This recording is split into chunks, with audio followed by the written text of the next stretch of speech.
চিনি কম খেয়েও কি আপনার শরীর শুকিয়ে যাচ্ছে? ভাবছেন এটা কি করে সম্ভব? চলুন তিনটে আসল কারণ জেনে নিই। প্রতিদিন ক্যালোরির ঘাটতি।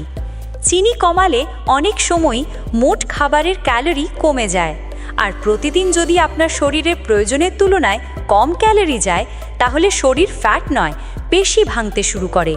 এতে আপনি দ্রুত ওজন হারান আর শরীর শুকিয়ে যায়। প্রতিদিনের হরমোনের অস্থিরতা। চিনি কম খেলে ইনসুলিন কমে, কিন্তু যদি থাইরয়েড কম কাজ করে বা স্ট্রেস হরমোন বেশি থাকে, তাহলে শরীর প্রতিদিন মাসল ব্রেকডাউন করে। ফল: দুর্বলতা, শরীর শুকনো, হাত পা পাতলা লাগা। গ্লাইকোজেন কমে জল ধরে রাখতে না পারা। কার্বোহাইড্রেট কম মানে গ্লাইকোজেন কম, আর গ্লাইকোজেন শরীরে জল ধরে রাখে। প্রতিদিন যদি এটা কম থাকে, মুখ শুকনো, শরীর পাতলা, পেশি ঢিলে সব দেখা যায়। চিনি কমানো ভালো, কিন্তু সঠিক পরিমাণে খাবার, জল আর প্রোটিন মিলেই শরীর শুকোবে না। ভিডিওটি ভালো লাগলে লাইক কমেন্ট করতে ভুলবেন না।